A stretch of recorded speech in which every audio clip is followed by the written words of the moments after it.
I come to you today. My name is William Forrest doing a presentation on the procedures and guidelines to Amber Alerts. I'm going to give you a brief history of Amber Alerts. Amber Alerts were created in Dallas, Texas in 1996 by a group of broadcasters and police officers who came together to help find abducted children. Okay, and I'm going to give you the 5 steps to Amber Alerts. Law enforcement must confirm that there is an abduction. They have to be involved. And then there's the second step, which is the risk of serious or bodily injury. Sufficient description of child. Then there's going to be the age of the child and the NCIC data entry. And also I want to come back to a point that the Amber Alert system is named after a 9-year-old girl, Amber Hagerman, which was also 1996 in Dallas, Texas, was brutally murdered after she shortly was abducted. Okay. And I come to my first step in the Amber Alert system. Law enforcement has to be involved. They must have to determine the risk of the child. They have to investigate, do like a miniature investigation of the whereabouts of the child, what happened, who the child was with, and basically they just look to see who's close to the child. Did anybody see anything in the area where the child was taken from? Basically, a lot of who, what, and when is the question of the child. And basically, time in this little investigation is crucial in an Amber Alert. And basically, it's just gathering information for leads to help return the child safely back home. Okay, and the second step is identifying whether the child was abducted by a stranger or a relative. And I'm just going to compare the two of the child being abducted by a stranger or a child or a relative, simply because the fact being abducted by a relative has a higher risk of danger. The child doesn't know. The child doesn't know the person. We don't know their motives. We don't know what they're going to do, what they have planned, or what are they going to do with the child, and what basically is their overall purpose and motive. And I'm going to compare to you the relative of the situation. A relative with a child being abducted can be fairly easy because a child can easily be manipulated and coerced, because the child may be like, oh, this is my auntie, or I know her, she says, if she says come along, and everything's gonna be okay. And it's kind of easier, but still though, we have to still think of the motive of why the family member wants to take it. And sometimes, 9 times out of 10, the person who usually takes the child is the relative, probably is the non-custodial parent, or they have some kind of legal agreement about custody, and usually that really kind of spurs a child abduction. And my third is having a clear description of the child, the abductor, and the vehicle or the method of transportation. A child, usually you usually look for facial complexion, hair, eye color, different things of that nature. Any identifiable features, such maybe if the child has freckles or scars, that's visible to the naked eye.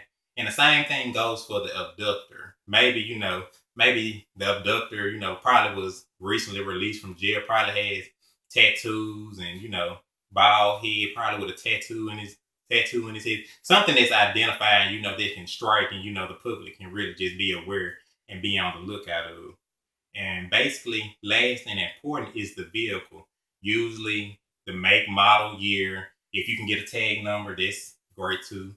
And basically look for anything in the car that can kind of stick out. Maybe a loud color, maybe it's two-tone, maybe it's been badly damaged or rigged, or have some characteristics, that could be pointing out, well, I saw that, it's kind of, the public can kind of hear what you're saying and probably can be able to identify the vehicle and maybe even the person or the child, just to be on the safe side for the public.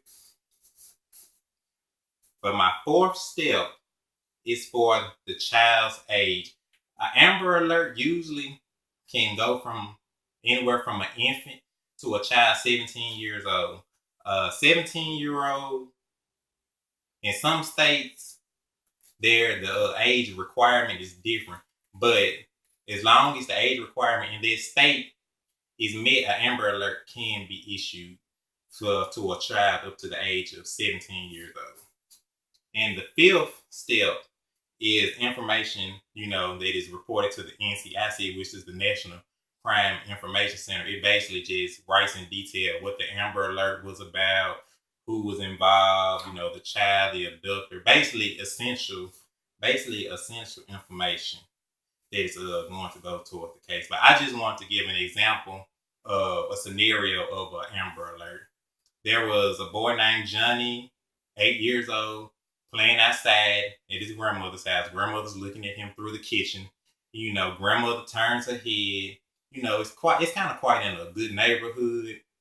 And grandmother looks up and doesn't see Johnny. No one sees Johnny. And basically, in investigation, this was how I can probably describe the steps of an Amber Alert and how they would go.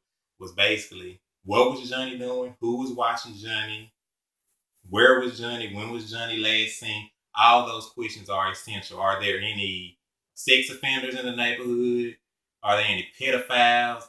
Anybody with a motive to take a child? Or basically anything that would give a person motive. But time is crucial in an Amber Alert, because in an Amber Alert, anytime that a child is away from his home and from a safe environment, it's in danger, especially even if it's with a stranger or a relative. And basically, I just want to show what a description of an Amber Alert. Basically, we have a 4-year-old named Willis Jones, date of birth 9/29/2011, skin color brown eyes, short haircut, 3'8", 45 pounds, last seen wandering in the front yard. And basically, this child doesn't really have any distinctible differences, like any scars that could be identified. But basically, this would be a description of what an Amber Alert would be. And I just wanted to conclude this by saying that this was important to me because I actually have just recently graduated a class in police dispatch, and basically we run identification and look for car tags. And this Amber Alert system really kind of hit close to home. But on this note, this really was close. It was really kind of close to me, and it was kind of important to me. And I just wanted to just show my audience, go around the room. Okay, and camera lady, turn the camera towards you. Oh. Turn it around towards you, ma'am, to show your face. You see me?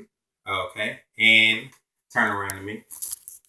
Mm-hmm. And this concludes my speech on the guidelines and procedures for Amber Alert. Thanks for listening. You're welcome. Good, very good, very good.